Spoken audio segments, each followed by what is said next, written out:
Hi guys, welcome to the third and the final part of motifs and decorative elements in visual art. With this, we are going to finish our major elements that we have. We are beginning with scroll, and a scroll is a decorative element in art and design that consists of spirals and incomplete circle motifs. So you can see a spiral here and a second spiral here, and it resembles the edge-on view of a loosely rolled parchment or paper. Spiral is a major pottery decoration motif throughout Neolithic Europe. Now, Neolithic means New Stone Age. Neolithic, Mesolithic, Paleolithic, all this we are going to study in prehistoric art. Now, there are plant based scrolls as well that represent plant forms such as vines with flowers and leaves attached.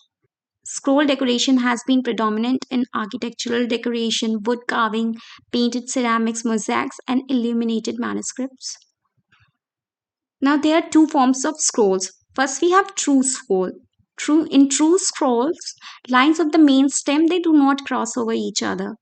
And when lines starts crossing each other and crossing starts predominating, then we use the term arabesque, rinceau, that is a French term, and interlace. We use these terms instead of scrolling.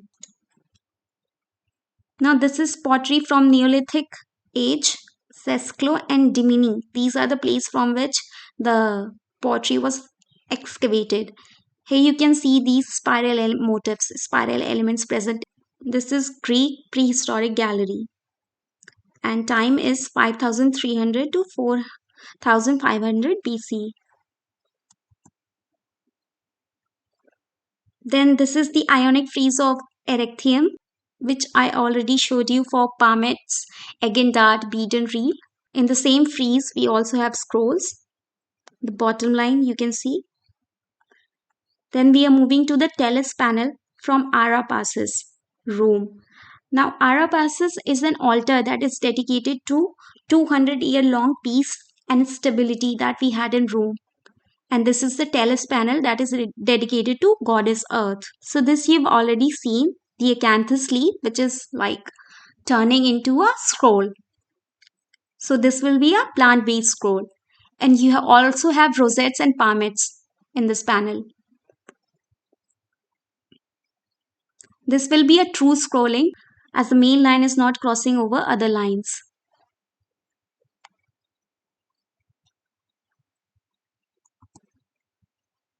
Then some other plant-based scrolls, Roman grave scrolls of the Temple of Bel, Palmyra, that is in Syria, first half of the 2nd century CE. You can see the grape vines, leaf and fruit grape forming a scroll pattern. And this is also a plant-based scroll, Gandhar florist scroll from Shodrak Monastery, that is in Afghanistan, 2nd to 3rd century CE. Then we move to Southeast Asia, and I'm showing you scroll work on the Temple of Bandisri, that is in Cambodia, 10th century. Temple of Bandisri is dedicated to goddess Parvati and Lord Shiv. So here you can see the scroll work that is in stone, carved in stone. These are the scrolls. Here also. And then this image where you can see a torch and flames coming out of it and forming a scroll pattern. Here also.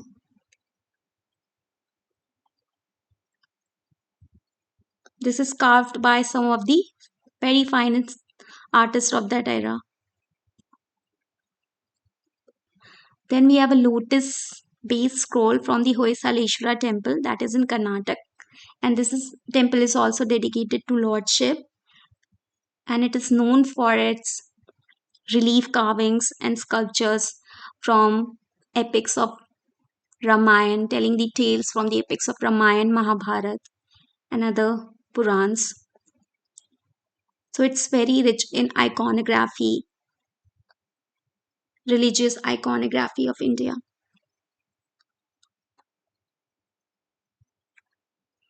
Then I'm showing you an ironwork, that is a Gothic scroll ironwork designed by locksmith Bisconet. And this is on the door of Notre Dame de Paris. So this is also a plant-based scrolls where you can see the floral work and a bit of complicated scrolling. And on the top, you can see some animal motifs also coming into the scroll work.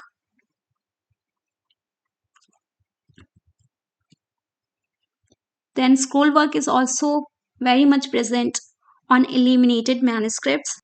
So this is an example from an illuminated manuscript circa 450, 14, circa 1415 to 1420. And you can see the fine brushwork of the illuminators who spent hours and days in decoration, illumination of these manuscripts.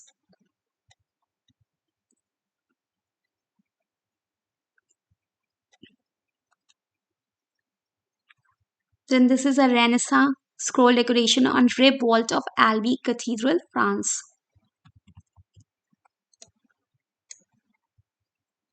Again, we have acanthus leaves here incorporated into a scroll form. And then we'll be looking at Baroque scroll decoration on the chest of Louis XIV gems. And this is technique that we have is repoussa, chiseled gold over a wooden core. And it's in Louvre, mid 17th century. All these techniques like repoussa and cloisonne, we are going to study in a different lecture. So you can see the ornate Baroque decoration, acanthus leaves and some other flowers into this complicated scrolling setup. As this is from France, so rinceau will be a more appropriate term to use here.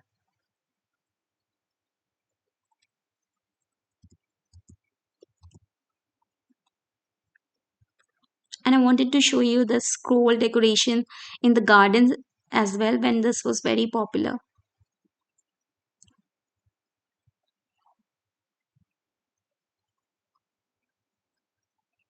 Then finally we have scroll decoration in Sion House, London. That is in neoclassical style. Simple acanthus leaf forming a scroll pattern. And this is a true scroll, not much complicated.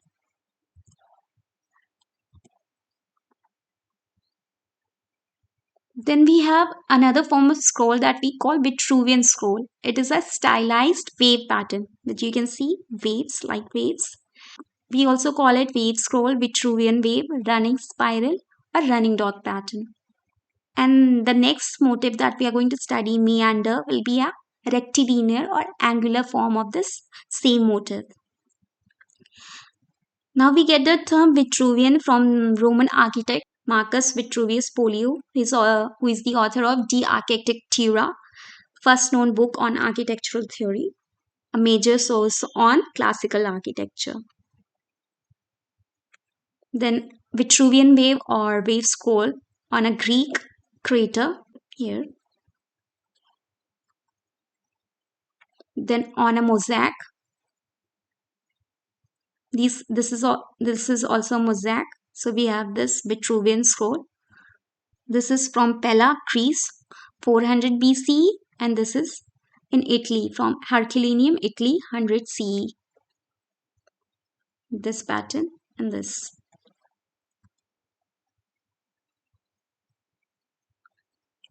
Our next decoration will be arabesque. It is a stylized decoration that employs intricate and elaborate scrolls of flower, foliage, and some other elements to produce a rhythmic and intricate pattern of intertwined lines.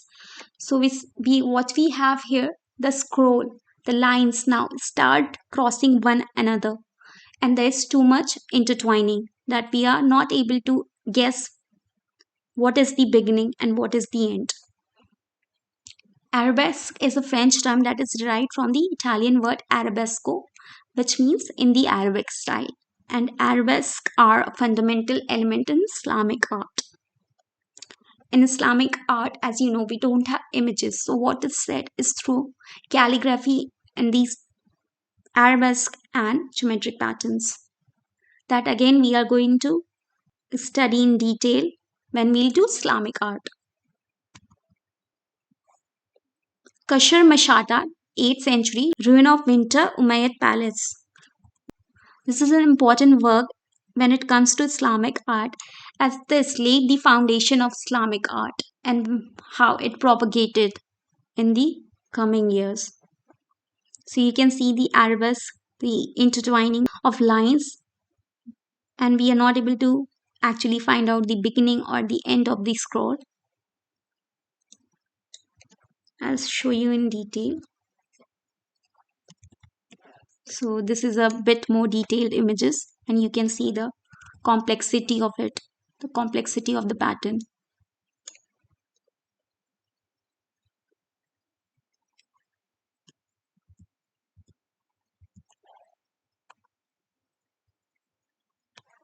Then this is from Ottoman dynasty, Ottoman Tugra, insignia of Sultan Suleiman the Magnificent, circa 1555 to 1560, ink, opaque watercolor and gold on paper. So this will be a calligraphy plus arabesque. That will be a scroll work.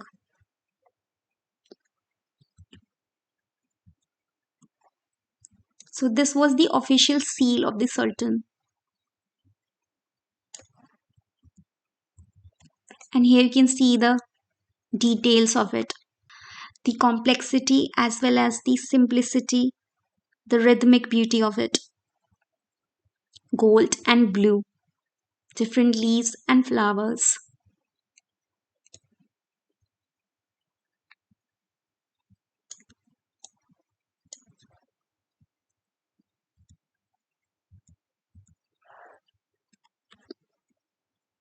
Then we come to India and we are looking at facade of Akbar's tomb. This will be the arabesque and the rest is the geometric pattern. Then the interior decoration.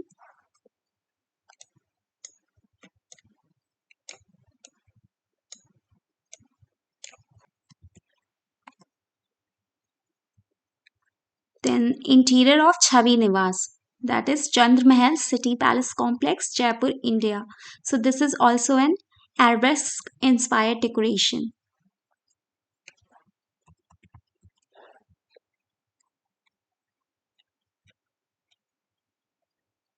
An amalgamation of Mughal as well as indigenous Rajasthani style architecture.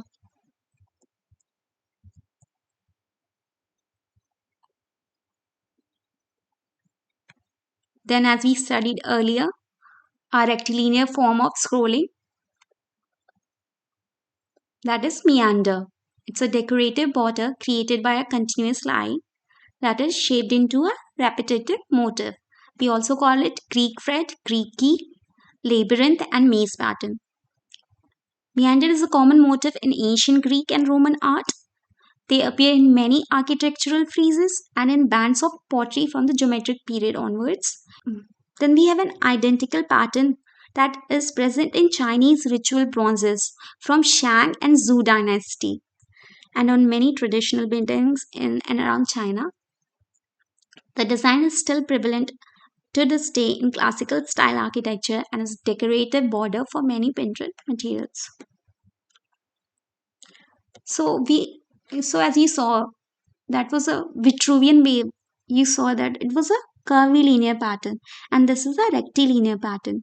So it's a form of spiral, that is rectilinear spiral. The lines are angular and straight. This is from China. Meander on a Ding vessel, late Shang dynasty, and meander on Hu vessel. These are the names of the vessel, what we call them. And these are ritual bronzes that were used for offering water or food to the ancestors, to the dead.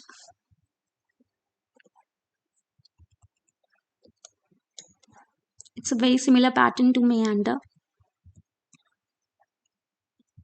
and it's present in China.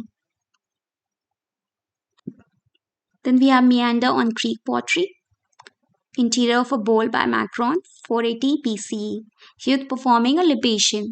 Libation is a ritual of offering food and water to our ancestors. This one is Greek Amphora by Naibid painter.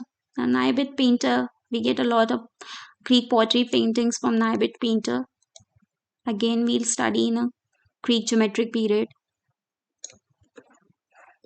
Here you can see the meander.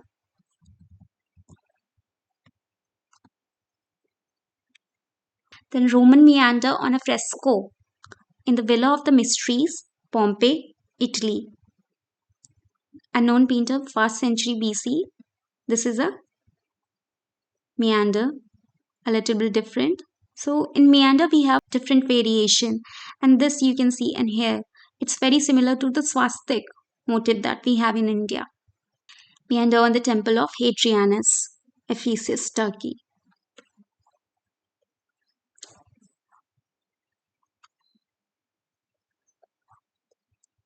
Then we also have meander in this brick design.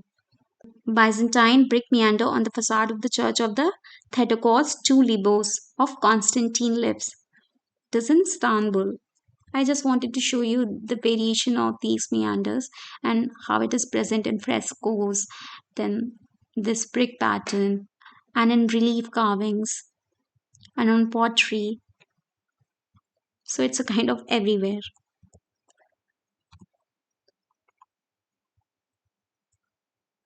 Neoclassical meander border on the Arch of Triumph, Paris. This.